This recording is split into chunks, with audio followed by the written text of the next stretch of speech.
अस्सलाम वालेकुम students. First year chemistry chapter number 1 basic concept हमने स्टार्ट किया हुआ है और प्रीवियस लेक्चर में जो पिछला लेक्चर था उसमें हमने मैस स्पेक्ट्रोमेट्री को स्टार्ट किया। उसका जनरल प्रिंसिपल हमने देखा कि स्पेक्ट्रोमेट्री का प्रिंसिपल क्या होता है, मैस स्पेक्ट्रम क्या होता है, और उसके अलावा हमने मैस स्पेक्ट्रोमेट्री की टाइप्स को डिस्कस किया। आज यही मैस स्पेक्ट्रोमेट्री की एक टाइप को हम डिटेल में डिस्कस करेंगे जो कि आपकी बुक के सिलेबस में भी इंक्लूड है, डेम्स्टर मैस स्पेक्ट्रोमीटर। ठीक है, किस लिए इस्तेमाल होता है ऑलरेडी भी आपको ये बता चुकी हूँ, लेकिन फिर दोबारा से रिवाइज कर देती हूँ कि ये exact mass and relative abundance of isotopes उसको फाइंड आउट करने के लिए ये इंस्ट्रूमेंट इस्तेमाल किया जाता है, डेम्स्टर मैस स्पेक्ट्रोमीटर। ठीक है, अच्छा, अब इसके जो हैं वो डिफरेंट हमारे पास स्टेप्स हैं। उन स्टेप्स को भी हम प्रीवियस लेक्चर में थोड़ा सा डिस्कस कर चुके थे, उन स्टेप्स के नेम हमने डिस्कस किए थे। आज एक एक स्टेप की डिटेल के साथ डिस्कशन करेंगे। तो स्टार्ट करते हैं। सबसे पहला जो हमारे पास स्टेप है वो है वेपराइजेशन। Vaporisation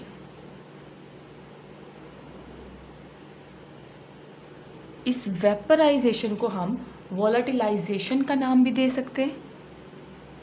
वोलाटिलाइजेशन,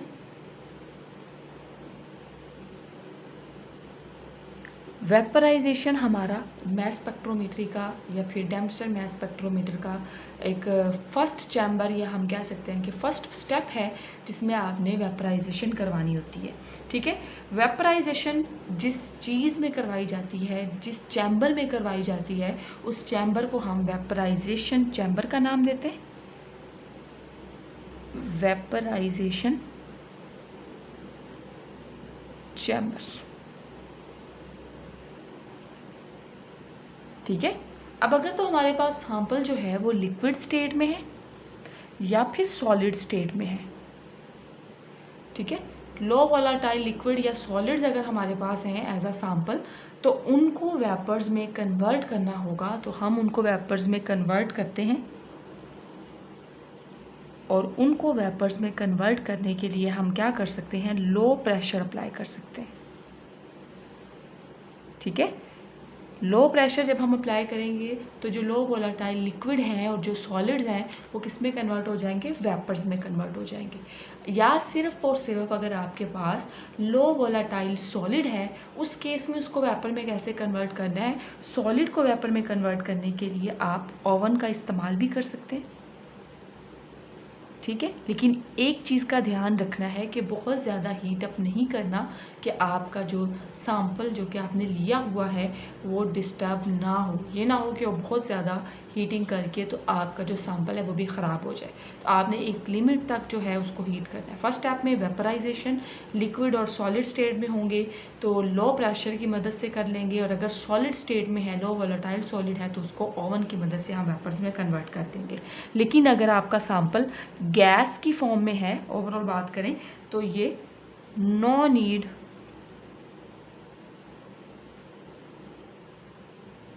vaporisation. ठीक है, तो वेपराइजेशन की कोई ज़रूरत नहीं है, हमें ज़रूरत नहीं है कि हम उसको वेपर्स में कन्वर्ट करें। ऑलरेडी आपके पास वो गैशियस स्टेट में है, तो गैशियस स्टेट में ही आपको चाहिए, तो आपको उसको मज़ीद किसी भी चीज़ फॉर्म में चेंज करने की ज़रूरत नहीं पड़ेगी। वेपराइजेशन के बाद जब आपका सैंपल वेपर्स में कन्वर्ट हो जाता है तो उसका जो प्रेशर है वो हम कम रखते हैं, 10⁻⁻6 टू 10⁻⁻7 टोर। ये आपके पास जो है इसका प्रेशर होता है। इस लो प्रेशर के ऊपर आपने इन वेपर्स को मेंटेन करना होता है। फर्स्ट स्टेप मैंने आपको बता दिया मैस स्पेक्ट्रोमेट्री का, वेपराइजेशन में। वेपराइजेशन होता कहाँ पे है, वेपराइजेशन चैम्बर में होता है। कैसे हम उसकी वेपराइजेशन करते हैं, और अगर गैशियस स्टेट में है तो हमें उसकी वेपराइजेशन की ज़रूरत नहीं है। और इन वेपर्स को हम कितने प्रेशर पे मेंटेन करते हैं, 10⁻⁻6 से 10⁻⁻7 टोर की रेंज में। ठीक है, उसके बाद जो है वो हमारा नेक्स्ट स्टेप होता है, और नेक्स्ट स्टेप हमारा है आयोनाइजेशन। इसको मैं रेज करती हूँ जल्दी से। नेक्स्ट स्टेप हमारा है आयोनाइजेशन। अब आयोनाइजेशन कैसे की जाती है, आयोनाइजेशन चैम्बर में आयोनाइजेशन चैम्बर। इसके लिए जो चैम्बर इस्तेमाल होते हैं उसको आयोनाइजेशन चैम्बर कहते हैं। आयोनाइजेशन आयन कैसे बनते हैं, एटम्स होते हैं, ठीक है, उसको हमने किस में कन्वर्ट करना होता है, यहाँ पे पॉजिटिव आयन में कन्वर्ट करना होता है। और कौन सा प्रोसेस हम यहाँ पे इस्तेमाल करेंगे एटम्स को पॉजिटिव आयन में कन्वर्ट करने का, जिसको हम कैटाइन का नाम भी देते हैं, हाई एनर्जी इलेक्ट्रॉन्स का इस्तेमाल करके, beam of high energy electrons, ठीक है।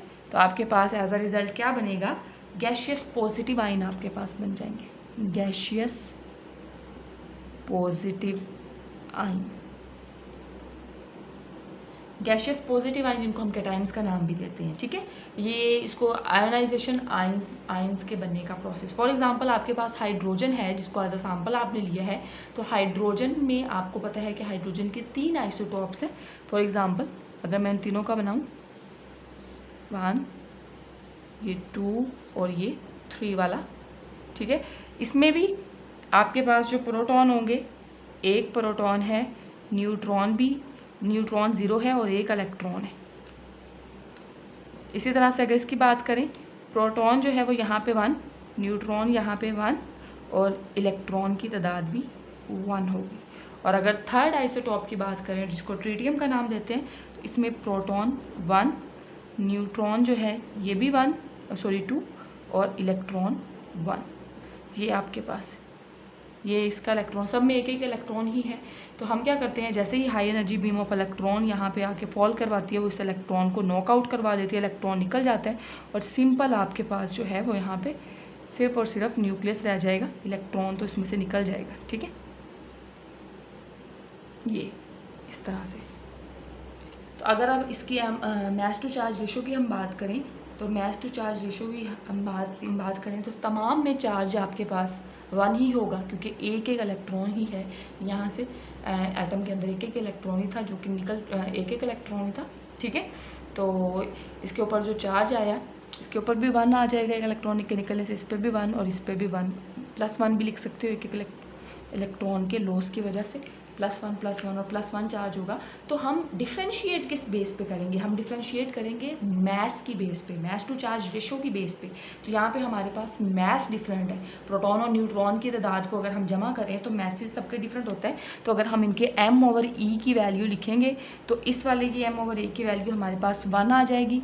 ये जो दूसरा हमारे पास है, ठीक है, इसकी m/e की वैल्यू जो है वो 2 आ जाएगी। और थर्ड जो आइसोटॉप है हाइड्रोजन का, उसकी m/e की वैल्यू जो है वो 3 आ जाएगी, क्योंकि हमारे पास मैस जो है आपको पता है कि प्रोटॉन और न्यूट्रॉन की तादाद को सम अप करके 2 और 1 ये 3 आ जाएगा। और e आपके पास तमाम केसेस में 1 है तो वो 1 ही रहेगा। तो हमने m/e की वैल्यू लिख दी है हर एक आइसोटॉप के लिए। प्रोटियम है, ड्यूट्रियम है, ट्रिटियम है, तो तीनों आइसोटॉप्स के लिए डिफरेंट वैल्यूज़ आ जाती हैं, ठीक है। ये आपके पास इस तरह से मैंने आपको आयोनाइजेशन का प्रोसेस बता दिया कि इस तरह से आयंस बनते हैं। थोड़ा सा हाइड्रोजन के हवाले से एग्जाम्पल भी दे दी। उसके बाद नेक्स्ट स्टेप होता है एक्सेलरेशन, ठीक है। अगला स्टेप क्या होता है, एक्सेलरेशन।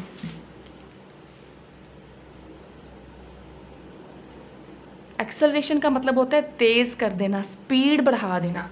ये जो हमारे पास पॉजिटिव आयन बने हैं जिनको हमने इलेक्ट्रॉन बीम की बम्बार्डमेंट से, हमने गैशियस पॉजिटिव आयन पे इलेक्ट्रॉन बीम की बम्बार्डमेंट करवाई, गैशियस सैंपल पे इलेक्ट्रॉन बीम की बम्बार्डमेंट करवाई, उसके नतीजे में पॉजिटिव आयन बने। और ये जो पॉजिटिव आयन है, अब हमने इन पॉजिटिव आयन को एक्सेलरेट करना है। एक्सेलरेट का मतलब होता है इनको तेज़ी के साथ आगे मूव करवाना है, ठीक है। फॉर एग्जाम्पल ये मेरे पास सारे के सारे पॉजिटिव आयन है और नेक्स्ट यहाँ पे मैं एक ग्रिड रख देती हूँ,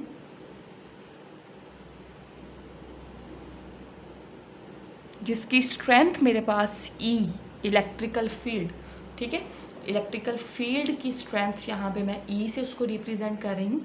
और कितना वोल्ट जो है वो मैंने यहाँ पे इलेक्ट्रिकल फील्ड की स्ट्रेंथ को रखा है 500 to 2000 वोल्ट की रेंज में इलेक्ट्रिक फील्ड की स्ट्रेंथ को आप एडजस्ट करते हो। और इसके ऊपर नेगेटिव चार्ज है, तो ये पॉजिटिव चार्ज वाले आयन इन नेगेटिव ग्रिड्स में से गुजरेंगे। और नेक्स्ट आपने आगे रखी हुई है स्लिट्स। स्लिट्स जो हैं वो एक सिंगल पाथ प्रोवाइड करती हैं इन पॉजिटिव चार्ज आयन को मूव करवाने के लिए, एक सिंगल पाथ है ऐसे। ये सिंगल पाथ, एक सिंगल रास्ते से गुजरेंगे ये सारे के सारे पॉजिटिव आयन।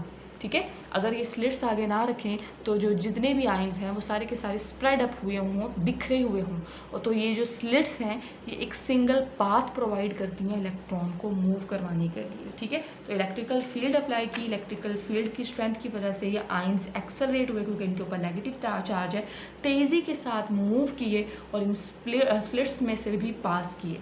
नेक्स्ट अगला स्टेप है डिफ्लेक्शन, जो कि स्टेप नंबर 4 है, डिफ्लेक्शन। ठीक है, डिफ्लेक्शन में क्या होता है, ये जो पॉजिटिव आयन आपके पास आ रहे हैं, इन पॉजिटिव आयन को हमने मैग्नेटिक फील्ड में से गुजारना होता है। ठीक है, मैग्नेटिक फील्ड में से जब हम किसी भी चार्ज पार्टिकल को गुजारते हैं तो ये चीज़ याद रखना, कोई भी चार्ज पार्टिकल जब मैग्नेटिक फील्ड में से गुजरता है तो मैग्नेटिक फील्ड की वजह से वो अपने पाथ को कर्व कर लेता है। ऐसा कभी भी पॉसिबल नहीं है कि कोई चार्ज पार्टिकल मैग्नेटिक फील्ड में से गुजरे और अपने पाथ को कर्व ना कर सके। तो जैसे ही हम इसके ऊपर मैग्नेटिक फील्ड, जिसकी स्ट्रेंथ H है, जब हम उसको इसमें से गुजारेंगे बीम ऑफ इलेक्ट्रॉन को तो वो डिफ्लेक्ट हो जाएंगे। ठीक है, ये पॉजिटिव जिसको हम बीम ऑफ इलेक्ट्रॉन का नाम भी देते हैं, तो ये जो है ये डिफ्लेक्ट हो जाएंगे इस तरह से, ये इस तरह से डिफरेंट पोजीशंस पे आके डिफ्लेक्ट हो जाएंगे। सारे के सारे पॉजिटिव आयन जो हैं वो किसी एक पोजीशन पे आके डिफ्लेक्ट नहीं होंगे बल्कि डिफरेंट पोजीशंस पे आके डिफ्लेक्ट होंगे, और इनकी डिफ्लेक्शन डिपेंड करती है इनकी मैस टू चार्ज रेशियो की बेस पे। जिनकी मैस टू चार्ज रेशियो जो है वो कम है उनके ऊपर मैग्नेटिक फील्ड का ज़्यादा असर होगा, वो ज़्यादा डिफ्लेक्ट होंगे, ज़्यादा कर्व पाथ बनाएंगे, और जिनकी मैस टू चार्ज रेशो कम है वो कम डिफ्लेक्ट होंगे और वो कम कर्व पाथ बनाएंगे, जिस तरह से आपको यहाँ पे नज़र भी आ रहा है। ठीक है, इस तरह से डिफ्लेक्शन होती है। अगर मैं मैथमेटिकल एक्सप्रेशन की बात करूँ कि हमारे पास जो है वो मैस स्पेक्ट्रोमीटरी के केस में जो मैथमेटिकल एक्सप्रेशन आता है जिसकी मदद से हमें पता चल जाता है कि किस तरह से जो है वो हमने इलेक्ट्रिकल फील्ड या मैग्नेटिक फील्ड की स्ट्रेंथ को एडजस्ट किया हुआ है, तो हम उस मैथमेटिकल एक्सप्रेशन को लिखते हैं। मैथमेटिकल एक्सप्रेशन आपके पास है m/e h² r² over 2e। ये आपके पास जो है वो मैथमेटिकल एक्सप्रेशन आता है। ये मैथमेटिकल एक्सप्रेशन हमें क्या बताता है, m/e mass to charge ratio, h जो है वो स्ट्रेंथ ऑफ मैग्नेटिक फील्ड को रिप्रेजेंट करता है, e is the strength of electrical field. ठीक है, e जो है वो इलेक्ट्रिकल फील्ड की स्ट्रेंथ को रिप्रेजेंट करता है। अब इस मैथमेटिकल एक्सप्रेशन से हमें क्या क्या पता चल सकता है, हम क्या क्या कंक्लूजन निकाल सकते हैं। m/e is directly proportional to r। ठीक है, मैस टू चार्ज रेशियो जितनी हमारे पास ज़्यादा होगी रेडियस भी उतना ही ज़्यादा होगा। दूसरा, अगर हम ये भी कह सकते हैं कि h is inversely proportional to radius. हमारे पास h जो है स्ट्रेंथ ऑफ मैग्नेटिक फील्ड ये इनवर्सली प्रोपोर्शनल है रेडियस के, if e is constant, is kept constant. अगर e को हम कांस्टेंट रखें, कैसे, देखो जब हम मैग्नेटिक फील्ड की स्ट्रेंथ को बढ़ा दें, मैग्नेटिक फील्ड की स्ट्रेंथ अगर बढ़ जाएगी तो क्या होगा, हमारे पास ये जो पॉजिटिव आयन है मैग्नेटिक फील्ड के असर की वजह से ये ज़्यादा डिफ्लेक्ट होंगे। ठीक है, जितना ज़्यादा ये डिफ्लेक्ट होंगे उनका रेडियस उतना ही कम होगा। अगर मैं आपको ये एक रेडियस बना के दिखा दूँ यहाँ पे, ये इस तरह से,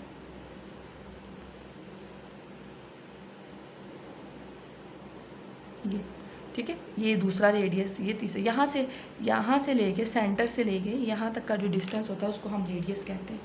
ठीक है, तो जब हमारे पास मैग्नेटिक फील्ड की स्ट्रेंथ बढ़ जाती है तो मैग्नेटिक फील्ड की स्ट्रेंथ के बढ़ने से रेडियस कम होता है, क्योंकि ज़्यादा से ज़्यादा कर्व हो जाएगा। जितना ज़्यादा वो कर्व होता जाएगा रेडियस उतना ही कम होता जाएगा।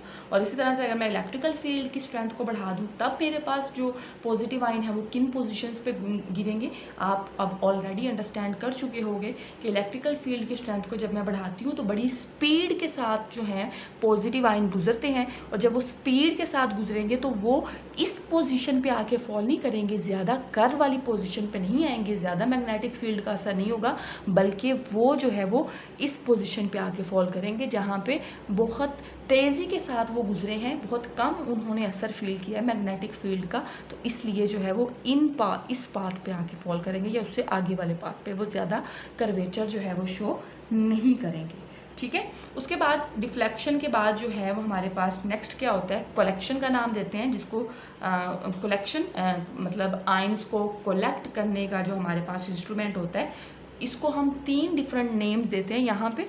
इसको हम डिटेक्टर का नेम भी दे सकते हैं, डिटेक्टर, ठीक है। इसको हम इलेक्ट्रोमीटर का नेम भी दे सकते हैं, जिसके ऊपर आके ये पॉजिटिव आयन डिफरेंट पोजीशंस पे फॉल करते हैं, डिटेक्टर का नेम भी देते हैं इसको, जो हमारा है इसको इलेक्ट्रोमीटर का नेम भी देते हैं, और इसको हम आयन कलेक्टर का नेम भी देते हैं। डिटेक्टर हो गया, इलेक्ट्रोमीटर हो गया और आयन कलेक्टर, ये तीनों नाम इसी एक के हैं।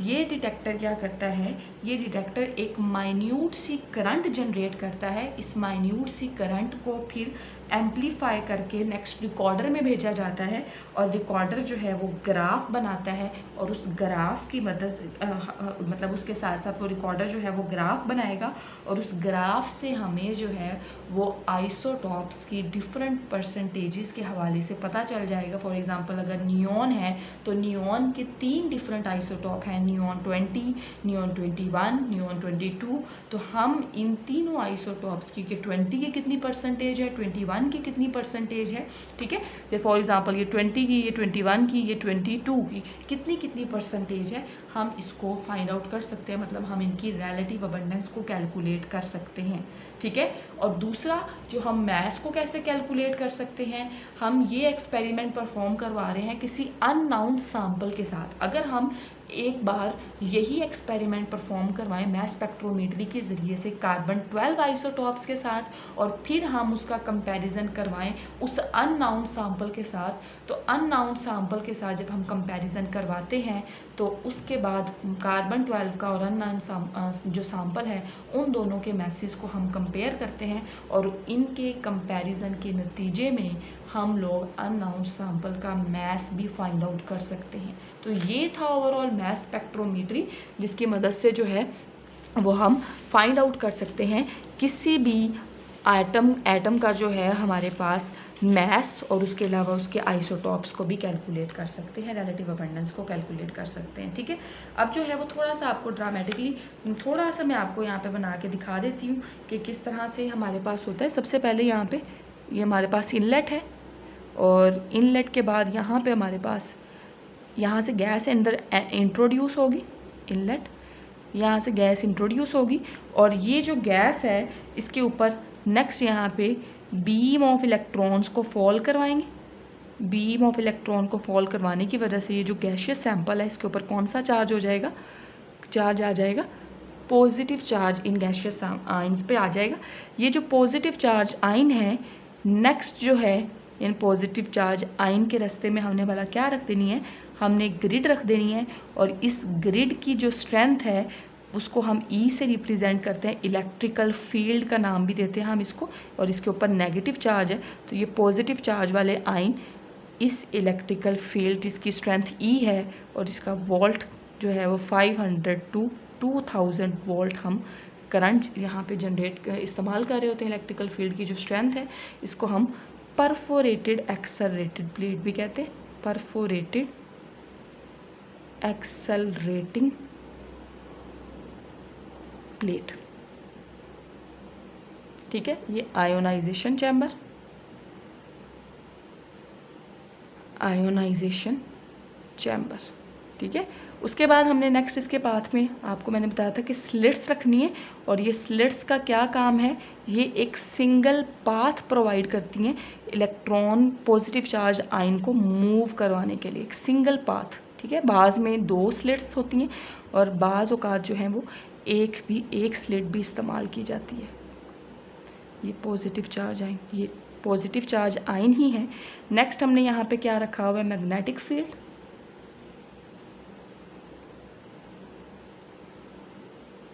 और मैग्नेटिक फील्ड का आपको पता ही है कि मैग्नेटिक फील्ड का क्या फंक्शन होता है। मैग्नेटिक फील्ड चार्ज पार्टिकल के पाथ को कर्व कर देती है। ये हमारे पास डिफरेंट पाथ पे आके फॉल करेंगे ये पॉजिटिव आयन। और नेक्स्ट हमने यहाँ पे क्या रखा हुआ है, यहाँ पे हमने रखा हुआ है डिटेक्टर। ठीक है, जैसे नियॉन 20 वाला गिर गया, नियॉन 21 वाला गिर गया, नियॉन 22 वाला गिर गया। ये आपके पास मैग्नेटिक फील्ड और इसकी स्ट्रेंथ को H कहते हैं। ठीक है, तो ये आपको एक थोड़ी सी डायग्राम की मदद से भी मैंने समझा दी है। उम्मीद है आपका एक एक कॉन्सेप्ट यहाँ पे क्लियर हो गया होगा। ठीक है, अपना बहुत सारा ख्याल रखिएगा। अल्लाह हाफिज़।